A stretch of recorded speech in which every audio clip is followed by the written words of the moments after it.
Masechet Ketubot Daf Peh. We're discussing this type of partnership between a husband and wife when you have land, nichse melog, that the wife brings in as part of her dowry, and or she might have inherited the money, and so she keeps the title of the land, but during the marriage, it's the husband that works the land and keeps the produce from the land, and that produce he will use for the upkeep of the household and to feed everyone. And so how exactly do we share the expenses that are put into the land? So here we go. Mishnah, Hamosi hosaot al nichse ishto, hosi hadbe ve'achal kim'ah. Kim'ah ve'achal hadbe, ma shehosi, ma she'achal achal. A husband who spends expenses on the wife's property. He goes and he buys seeds and fertilizer, a tractor. He may spend a lot of money, and it's not always sure how much it's going to actually produce. So if he's had a lot of expenses, but the land produced only a little, just bad luck, or the other way around, maybe he only spent a little bit on it, but it was a good year and good rain and good luck, and he was able to get a lot of produce out of it. So the law is that whatever he spent, he spent. Whatever he consumed, he consumed. When it says ate here, it doesn't mean literally that he's eating all the olives from it. It means that he's consuming it and taking it and selling it, or doing whatever he wants with it. And so the husband takes basically all of the risk and all of the reward. And so if he spent more and took in less, it's his loss. If he spent a little and got a good crop, then it's his gain, and none of that gain or loss will be transferred over to the wife at the end of the marriage. Hosi velo achal yishaba kama hosi v'yitol. However, if he spent money but did not eat any of it, and they got divorced right then, so maybe he spent a lot of money on seeds and fertilizer in the beginning of the season to plant things, and then they got divorced before anything grew, or before he got to actually take any of the fruit and enjoy them. In that case, so she's getting the land back, he can come and say, listen, on this season, I spent $1,000. And so he can swear that he spent that $1,000, and he can collect that from the wife's property, and as they get divorced. Okay, so now we're going to start for the question of vekama kim'ah. How much is a little? That even it says even if he took a little bit, then already it means he took any whatever amount he took, even if it's a small amount, then that's already considered that he benefited from the property. And even if they get divorced after that, we do not apply this law that he could just swear and take his expenses. So how much is that little? That would be the minimum threshold. After which we say, since he had that small benefit, so then all the expenses that he put in, he cannot take back. What is that amount? Even one dried fig, as long as he ate it in an honorable way. Not that he was sitting down and ate it as part of a meal. If he was just walking in the field and happened to snatch one off and eat it like a snack, that's not considered one. That's not considered a real benefit. But once he had one as a meal, then that's it. Even though the rest of it was not ready, he did not consume the rest of it, and then they get divorced, it doesn't matter. He had that little bit of benefit that already accounts for the expenses that he put in. He cannot take back out. But a second opinion says even a whole bunch of dates that he ate, that is still a little bit. It has to be more than a bunch of dates. Question, what about a cake made of dried dates that'll smash together, which is not as fancy as having the fresh dates or that fig? Is that considered more than the minimum threshold? That we leave that unresolved. All right, all those cases were where he eats it in a proper, dignified way as part of a meal. But what is the minimum threshold if he does not eat it in a dignified way? Lo achala derech kabod. Mai, if all day long, all month long, he's going and eating little snacks in the middle of the field, there's got to be some minimum threshold for that type of consuming. Amar ula peligi ba tere amora b'ma'arava. Chad amar bich isar v'chad amar bich dinar. So there's two amoraim in Eretz Yisrael. One said an isar's worth, a monetary amount, and one said a dinar's worth. A dinar is worth 24 times an isar. So there is a big difference between these two opinions. So that amount, even eaten in a casual way, would satisfy the minimum, and once he eats that much, consumes that much, then all expenses that he put into the field, he loses. He cannot recoup them. Amri dayane de Pumpedita, the judge of Pumpedita, ruled as follows: Abad Rav Yehuda obada bechabile zemorot. They testify that Rav Yehuda had a case with bundles of branches. In other words, the husband didn't take actual fruit, but took some branches and used them to feed his animals. And Rav Yehuda said that is considered the consuming of property, of her fruits, even though it's not actual fruit. That is also meets the minimum threshold, even though they're only branches. And so he got benefit. Once he gets even that little bit of benefit, he cannot recoup his expenses. Rav Yehuda leta'amed, amar Rav Yehuda, achala orla, shibi'it v'chilayim, harezo chazaka. And Rav Yehuda follows his opinion in a similar law, that if a person is sitting on some land that he claims title to, and he needs to get a chazakah, which means he has to be there for 3 years continuously without anyone protesting, that is considered proof that he owns it. Now, what if during that year, one of those years of chazakah, he consumes fruit that is actually prohibited for him, like if it's orla or shivi'it or kilayim? He says even though it's prohibited and he wasn't supposed to consume that, still it's called a chazakah. The reason is because he is allowed to benefit from branches. Even during a shivi'it year, he can come and take the branches. There's no prohibition on that. And so since there is a permit, since the branches are permitted, that is sufficient. So just like branches are sufficient to be considered using a field as a chazakah, so too taking branches is considered usage with regard to the law that this meets the minimum requirement of usage, and therefore, since he consumed some of it, even though it's only a little, nevertheless, all of his expenses are gone. He can't get them back. Amar Rav Yaakov, Amar Rav Chisda, Mosi osot al nechse ishto ketana, kemosi al nechse acher dameh. So Rav Yaakov said, someone who puts expenditures for the property of his wife, who's a minor, right? So he married a minor, and that means she was orphaned, and her mother or brother married her off. In that case, she can come and refuse the marriage anytime while she's a minor. So here the problem is the husband knows that she might refuse at any time. So she brings in a field into the marriage. Now he doesn't want to put a lot of expense and build a fence and buy lots of things to improve the land, because he's going to put all that money in, and then she might just refuse and then take the field back with her, and he'll lose out. So therefore, Rav Chisda rules that if it's a minor wife, the law is different. We want to protect the husband so that he'll be more willing to treat the land well, and so we treat it like someone else's property. There's a law that if I would go into your property, a random person's property, and even without his agreement, I go and put and benefit that property, that person still does have to pay for whatever good thing I did. This is like the window washers. You remember at a stoplight in New York, they would wash your windows without you asking them, and then they would demand payment. So the point here is that the husband, whatever he puts in to his minor wife's property, he can still demand payment for it. The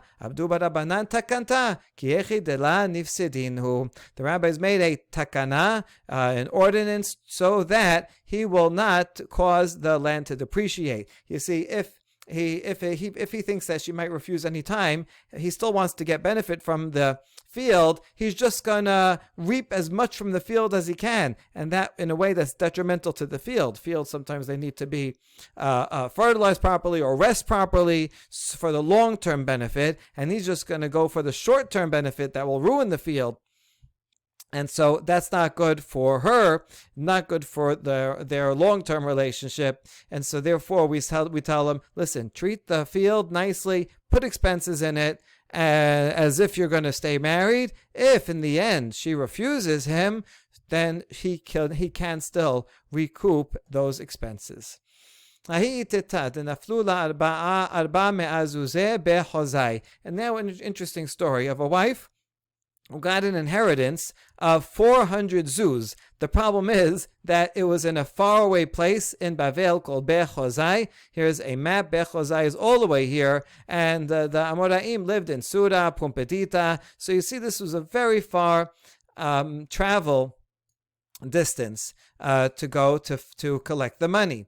So her husband went and collected it. Azil Gabra apik shit me'a, but the travel expenses ended up being 600 zuz, more than the actual amount that it was worth. There's sometimes you have a $40 item that you want to return to a mall in New Jersey, and you drive from New York to New Jersey, and realize that you're spending more on the gas and tolls than the item that you're returning itself.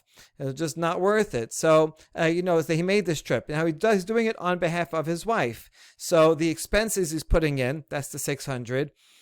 This would be the same as expenses he would put into a field. The reward that he is reaping is the 400 zuz of money in her inheritance. So in the end, there's a net loss. So who should bear this loss? So he did go and come back, and he had the 400 zuz. So if we just leave it at that, well, then he's bringing back the 400, but he can claim those expenses and recoup that 200, because he doesn't touch any of the 400. Let's assume that they get divorced right after. So this would be like the case of the Mishnah, where he puts in money but had no benefit from it, in which case he can recoup his expenses. So that would be the law if he didn't touch the money at all. But here's the complication. While he was on his way, he spent the 600 and he needed one more zuz. He was just short for the plane ticket to get back. And so he took one zuz, borrowed one zuz from that inheritance money. And now, he came before Rabbi Amer for a ruling. Rabbi Amer applied the first clause of the Mishnah, that since he benefited, he took some of her money. So now, whatever he spent on expenses is gone, and whatever he took. So he spent the 600, he took the 400, he took the one, and that's it. He's out his 600. He cannot recollect it. That's the law. That's the same as if it was land. Okay, that's what Rabbi Ameh said. But then, the other rabbis there, explain to Rabbi Ameh, says, no, we have to clarify this case. That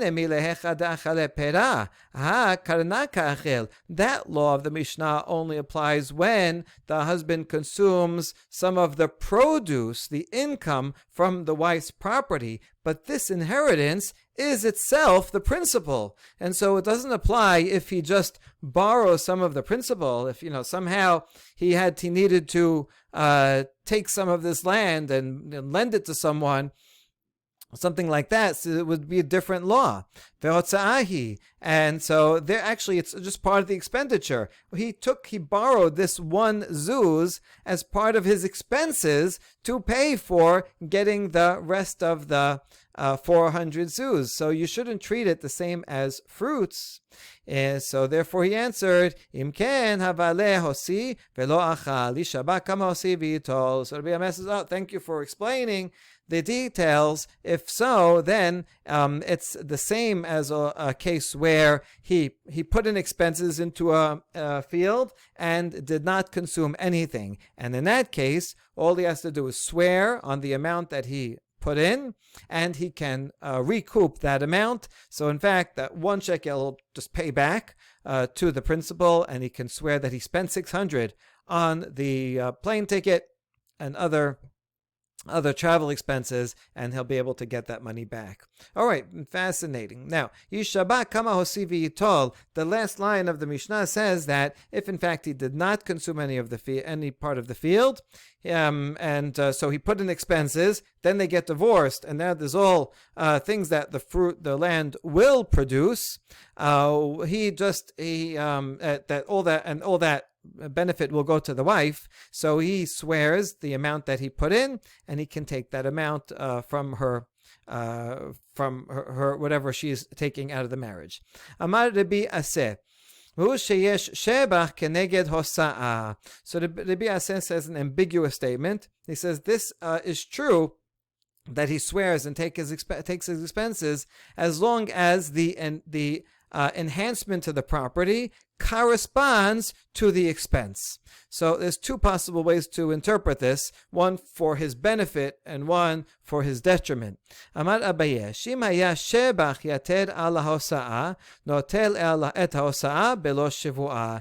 Abaye interpreted the statement of Rabbi Aseh for the benefit of the husband, that if the enhancement is more than what he put in $100 into the field, and then they got divorced, and it turns out that the field then produces $1,000. Well, for sure he's only going to get 100 because they divorced before he was able to enjoy any of its fruits. But the leniency that Rabbi Aseh is saying is that because she's going to benefit more with all the produce that she will enjoy, he does not have to swear. He can take the $100, he can collect the $100 that he put into it, and without a swear, because he's not really taking anything, she's getting so much more. That's one interpretation. Amar le Rava, im ken ate le'i arume. So Rava says, no, this is not a good plan, because then he can deceive her, because he's not going to make us have to swear. So when people don't have to swear, they're more likely to lie, not swearing anyway. And so if he knows that the produce, the enhancement to the field is 1,000, he can go and just do $1 less. He can say, I spent $9.99, and he'll be able to collect that $9.99 as his expenses without having to swear. So this is not a good system. We always want to make him swear to keep people in check so that they're telling the truth. Rava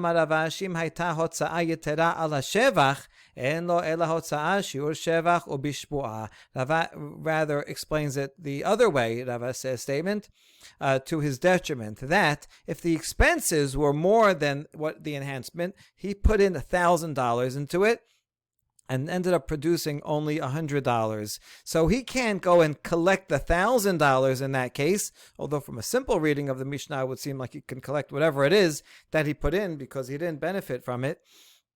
But Rava says, saying no, he can only collect the smaller of the two amounts, only the $100.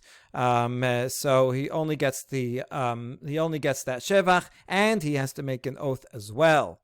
So that is the second interpretation. Okay, ibaya lehu. Question to the rabbis.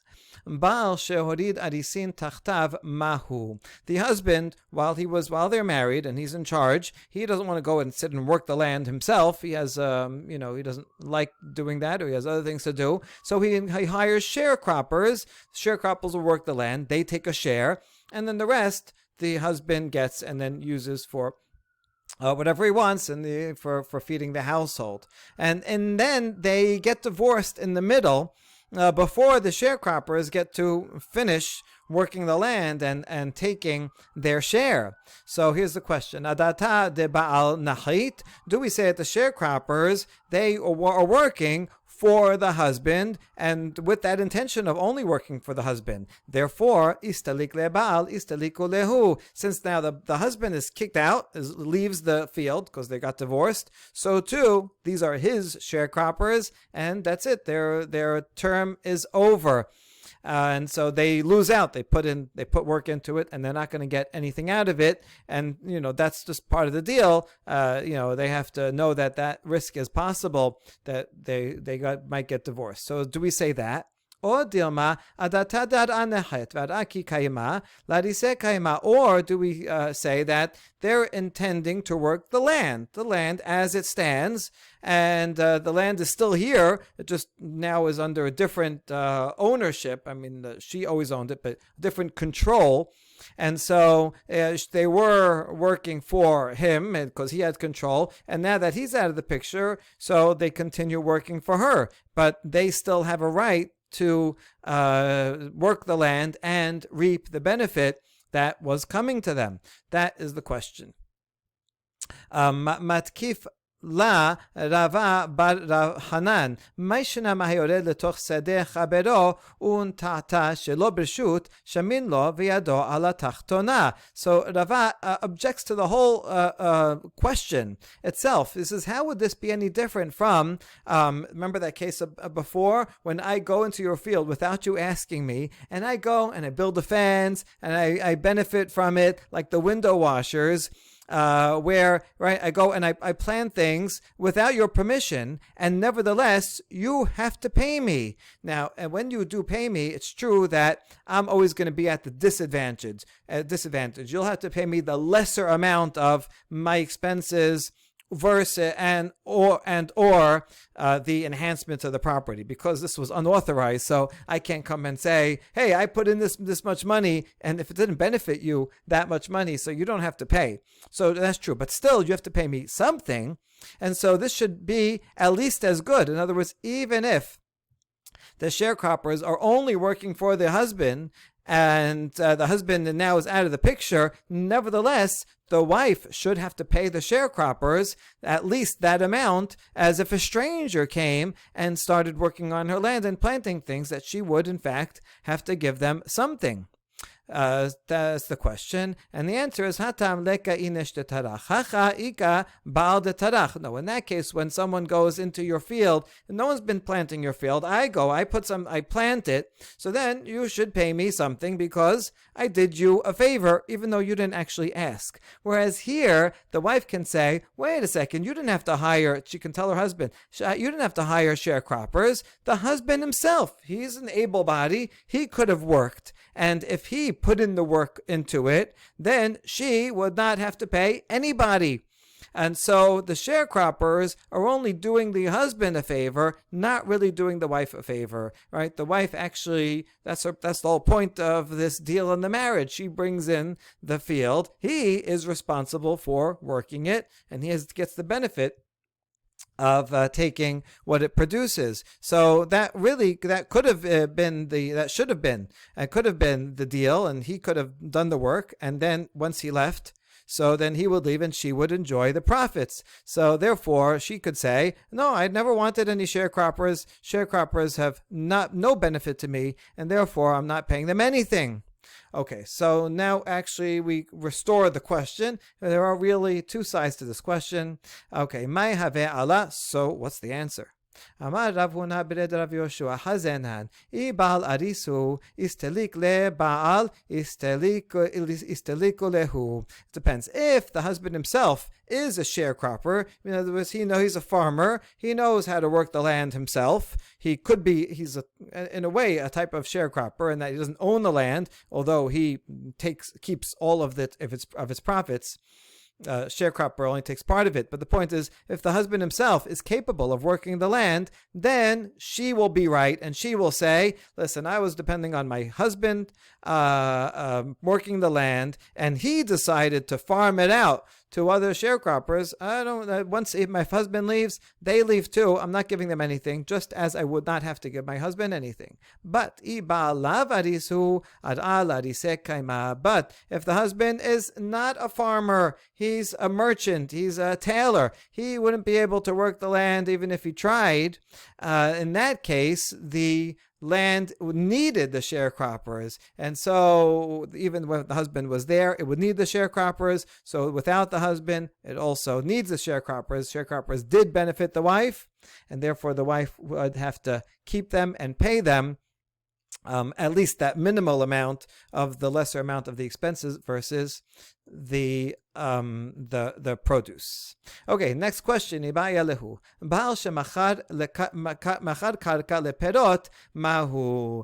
the wife again brings in land into the marriage. He has rights to anything that the land produces. The husband says, I don't want to work the land. I'm going to sell the land to someone else, not the title. I'm going to sell the produce of the land to someone else, and then that third party, they'll be responsible to work the land and produce it. Is he allowed to do that? מי אמרינן מאי דקנה לה אקנה, או דילמה כי תקינו לרבנן פירות לבעל משום רווח ביתה, אבל לזבונה לה. Do we say on the one hand that whatever belongs to the husband, he can transfer to others. He has a right to it, so he has a right. He can do anything he wants. This is like, if I rent an apartment in Manhattan and then I find other tenants, can I sublet the apartment? Most apartment buildings would not allow me to, but right, some do. I want to take my apartment I'm renting and send an Airbnb it. Right? Can I do that?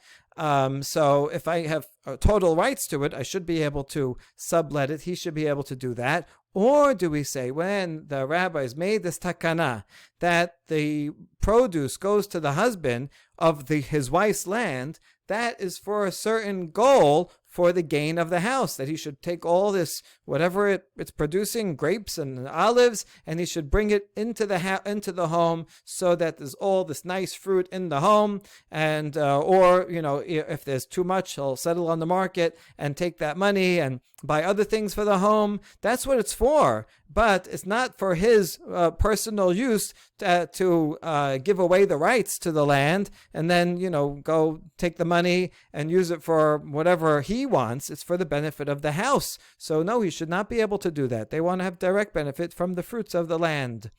Yehuda mor bar meremar mishmet rava mar ma she'asa asui. So on the one hand, we have Yehuda, the son of Yehuda Mar, the son of Meremar. He said, in the name of Rava, what's done is done. In other words, if the husband resells his rights, it's a proper sale. Rapapa Amar Bishmed Rava lo asa velo chlum. But Rapapa said also in the name of Rava that it's not valid. He has to work the land himself.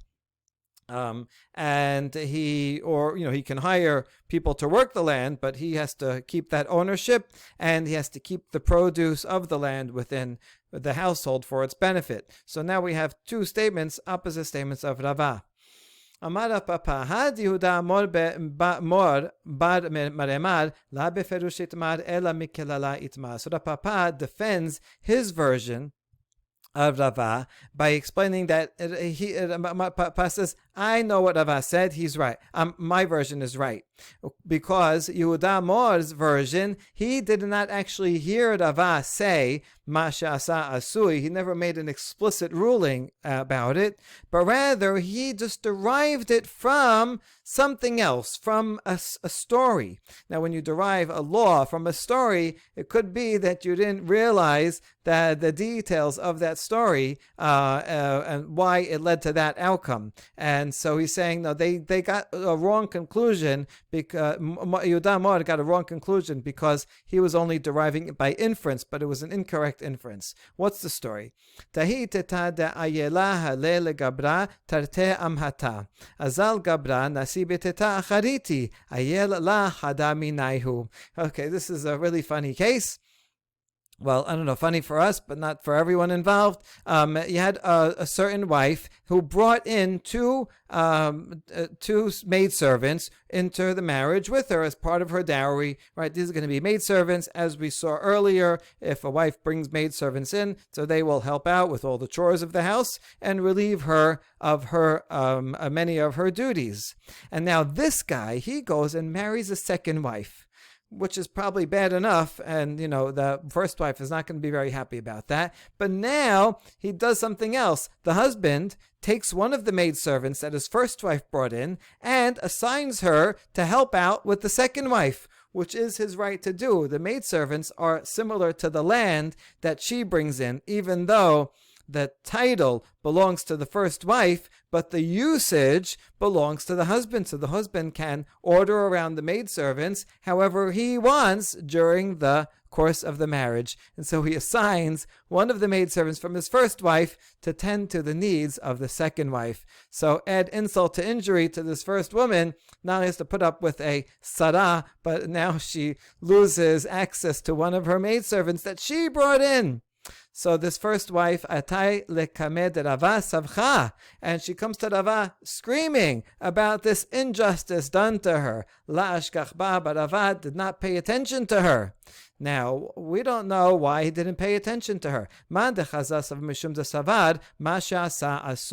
people that saw it said, Rava must be ignoring her because Rava thinks that what a husband does is done. In other words, since he has rights over his wife's land and maidservants, he can resell those rights to the land or reassign the maidservant. These are parallel cases. And so just like he was able to reassign the maidservant from the first wife to the second wife, so too, yes, if there was a field, he'd be able to sell the produce of the field, sell the rights to the produce of the field to someone else for one nice lump sum, and he can buy fancy cigars for himself. That's his right to do it. And that's why Yehuda Mod thought that Rava said Masha Sai Asui, even though he never said it. This is just an inference from his being quiet. Okay, velohi, but the truth is that's not the conclusion. That's not actually why Rava was quiet. Mishum revach beta veha ka ravach. The reason why Rava was quiet is because this case, where with the maidservant assigned to the second person, this case he was okay with. He said the husband had a right to do that, because whatever the first wife brought into the marriage has to be for the benefit of the household, and household is defined as all the things that the husband owns. Now he has two wives, and so it still adds to the benefit of the household, even though it's taking away from one wife and assigning it to another wife. It's still within the household. That is fine. Whereas Rava would agree that if he used some of her benefit outside the household, if he would assign a maidservant, go and help someone else's home, that would not be okay. Or if he took her land and now sold the rights to her produce to a third party, that also is not benefiting the household itself, and that's why the cases are actually different. So that's why Rapapa says, I know what Rava really thinks. I heard from directly. Yehuda Mod only made an inference indirectly. Bottom line, the bottom line is that the husband does not have the right to resell the rights to his wife's produce, the property, his wife's property's produce. My ta'ama, and what's the reason? Abai amar chashina shema tachsif. Rava amar mishum revach beta. There's two possible reasons. Abaye said that because that third party will deteriorate the field over time. If anytime you don't own the land, you're not going to treat it well. You're just going to use it for a short term benefit. This is like, when you lease a car only for a short term, 3 years, then you don't have to bother to change the oil because you're going to give it back anyway. I mean, you should still change the oil, but right, you're not going to take care of it as much as if you actually own it for long term. And therefore, that's the reason why the husband does not have a right to resell, because it's not going to be good for the long term benefit of the land. Whereas Rava says, no, it's because Mishum Rebach Beta, that it's not helping out the house. So this is following Rava's version here, that he says he does nothing. It's not his right to sell it. It's not helping out the house. Okay, my benai, what would be a practical difference between these two explanations for why it's not a valid resale? One would be land that's close to the town where they're living. The third party that's over it, they know that there's oversight, right? The husband, the wife, they're constantly passing by there, and they're going to see if this third party contractor is ruining the land. So they'll tell them, hey, you can't do that. You can't ruin the land. Like if you're a lease company was constantly making sure you're taking care of the car, you take more care of it. Whereas, according to the, so that would be fine. Whereas if the concern is gain of the house, well, it's still not giving gain to the house.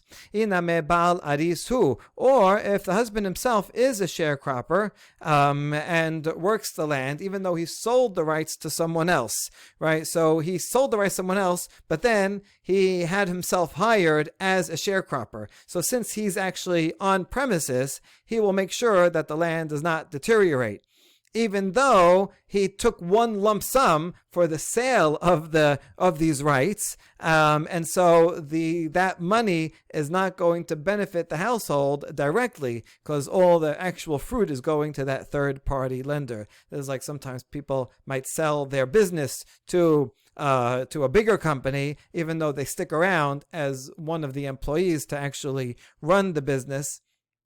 So if in such a case, we're again not worried that it's going to deteriorate, but it's still not directly benefiting the house with its fruit. Or if the husband takes the money and he's going to do business with it in such a way that will provide gain for the house. He's not going to use it just for his, personal vacation, but instead he says, listen, I got a good deal from that third party who's going to work the land, and this lump sum money I'm going to use for something that will in fact benefit our family, our household directly. So then that would be fine for the second reason, but it would still not be okay according to Abaye's reason, because they still will cause the land to deteriorate. We now come to the next Mishnah. We will learn the Mishnah today, but the Gemara on it on the next daf. This Mishnah deals with a complicated case of a Shomeret Yavam Shenaflu La Nechasim. A woman is married to a man who dies without children, and she falls to the deceased brother as a woman who is awaiting Yibum. And now the estate of the deceased brother is somewhere in limbo. If they were to do Chalitza, then that would be the same as a regular case of a woman who is widowed, in which the estate would pay out her Ketubot, and the rest of the estate would be inherited by his children, or if he has no children, by his father or by his brothers. So they would inherit it, and they would pay out her ketubah in the full amount, in the normal way. However, if they end up doing yibum, then the estate gets transferred here to the brother, who is also the inheritor, and she will not get a payout at this point, because basically the second brother is continuing in a way the marriage of the first. So the estate does not pay out the ketuvah in full, but what it does pay is subject to a machloket. So here we go.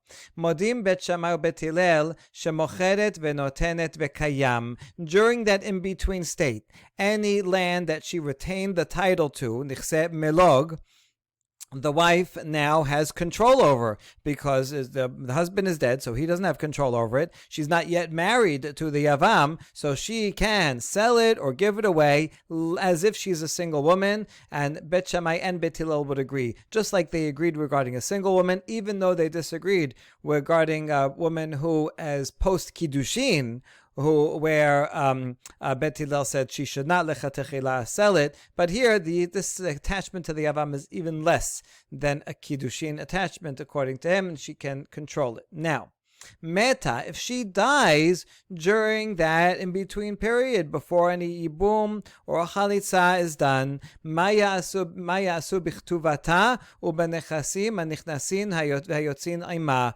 What do they do with, on the one hand, the amount of the ketubah? This would be the cash value of the 200 zuz plus any additional cash value that are in there. And what do you do with the land that she holds a title to, that she brought into the marriage and that she retains rights to after the marriage? There's an additional category of other property that's nichse son barzel, that she brought into the marriage, but she takes out a fixed amount. So that will be yet another category that's part of her ketubah. So what happens with that is subject to a machloket. Bet Shammai omerim yachleku yoreshei habal im yoreshei ha'av. Bet Shammai says they split it because this is in limbo. It's not clear if it belongs to her, if it belongs, if the ketubah payment that's coming to her would belong to her, as if the husband died without a yibum, if they did chalitza, or if it goes to the inheritors, since they may very well continue into the next marriage if they did yibum, and therefore those that inherit the husband, meaning the brother, will split it with those who inherit the father, meaning the bride's father goes back to her family. They split it evenly. What exactly are they splitting evenly is a sugya in Masechet Yevamot, if this applies to everything, all categories or some categories. Now, Bet Hillel Omrim, Nechasim Bechezkatan. Bet Hillel says each category of items is different. Regarding the Nichse Son Barzel that she brings in that are assessed at a given value, that remains in its place. What does remain in its place mean is also not clear, subject to machloket in Baba Batra. It might mean that since the husband was holding on to that, so it remains in the husband's estate and goes to the brother. But it could mean the opposite.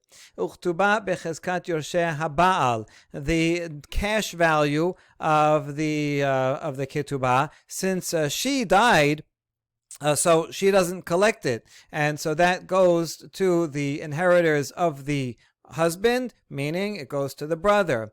Nechas in general, when a woman dies first, then that cash value payout doesn't happen. Nechasim nichnasim hayotzim ima bechezkat yorshei ha'av. But that nichse melog, the property that she owns the title to, that goes back to her family, to her father, or whoever will inherit her father, that is retained. Okay, that's Bet Hillel. Hiniach achiv ma'ot, ilakach bahen karka, vehu ochel perot. Now, the deceased brother left cash, some cash as part of his part of his estate, and let's say they do yibum now. Now that they did yibum, that inheritance it goes to the brother. The brother will the live brother will control it, but her ketubah payment eventually, whenever it will be paid, is paid from his estate. Therefore, the husband cannot just take the estate for himself. The estate is devoted to, has a lien on it to pay for the ketubah. And this is above and beyond the general responsibility of the first husband when he was alive. When he was alive, then his estate, his land, his property is liened to his wife to pay the ketubah, although he can sell his land, but just when he sells it, there'll be a lien and she can come and recollect it. When the husband dies and it goes to the yavam, so we want to protect her more, even more, and so really all of his estate, even the cash, becomes devoted to paying her ketubah, and the husband cannot sell any of the property. He can enjoy the fruits, but he cannot even sell it. Okay, so the cash value, cash that she brings in, he has to go and buy land with it, yilakach ben karka, so that it will be stable. He cannot just deplete that cash. V'ochel perot, although he gets the benefit of the produce because he is now taking care of her and the household. Perot hatilushim min hakarka, yilakach ben karka, v'ochel perot. Same thing with fruits that are not detached from the land. He has to sell them, buy land with it. and then he can benefit from the income of that land. Hamechubarin bakarka, if there's the deceased husband has land with fruit on it, that land certainly he has to keep, and he can benefit from it. How about the status of the produce that's on it? This is subject to a machloket, similar to the first Mishnah in the Perek Amar Rabbi Meir. Shamin notan kamehen yafin beperot, v'kamehen yafin belo perot, v'motari lakach behen karka, v'hu ochel perot. So we take this land, we assess it. How much is it worth with the fruit that's currently on it? How much will it be worth without the fruit on it? And so you take that amount, and the husband, will take cash out of his own pocket, and you buy land with that amount, and then he can take that produce eventually when it gets harvested, and all the future produce that it produces. That's to be Meir, who says that the thing that whatever is attached there belongs to the wife. So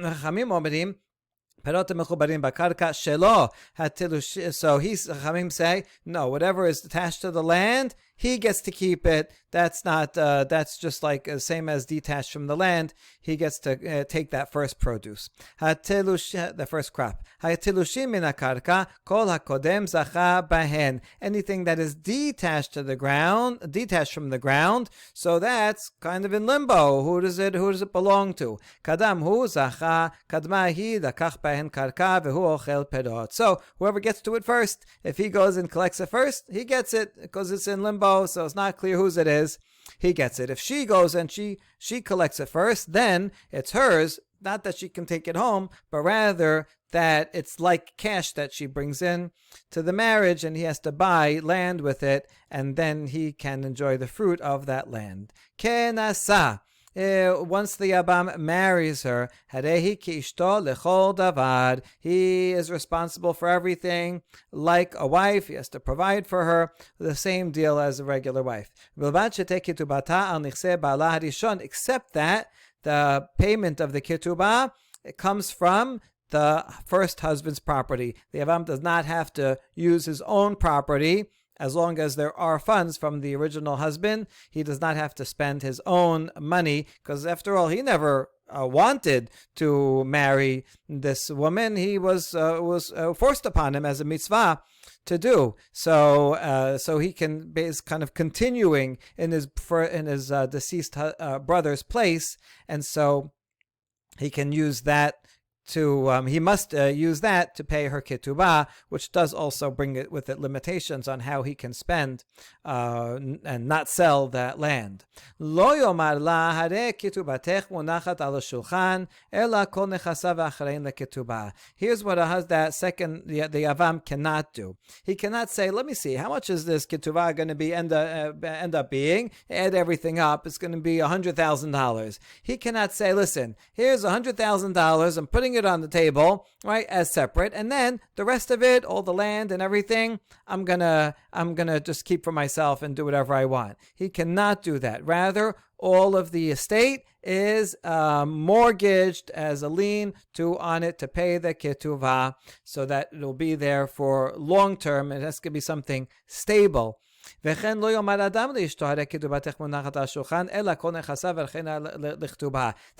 only for the Yavam, but for any regular marriage. A husband cannot say to his wife, listen, the amount of the ketubah, right, eventually when it will get paid, here it is. Here's a check for the entire value, and then that's it. I don't want you to have a lien on my property. No, that's not stable enough. Instead, she in fact does have a lien on his property. Gersha.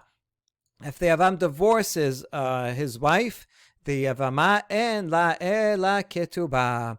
So she gets the payment of the ketubah, and once that's paid out, anything else that's left over in her first husband's estate, the Yavam gets to keep. Hechezira harehi kechol anashim ve'en la ela ketubah bilvad. If he remarries her, which he's permitted to do, He didn't do chalitza. If he did chalitza, he can't marry her ever. But if he married her and divorced, then he can marry her again. But then she no longer has any special rights to the first husband's estate, but rather she just has the new ketubah that they will write upon that second marriage. Baruch Adonai Leolam. Amen ve'amen.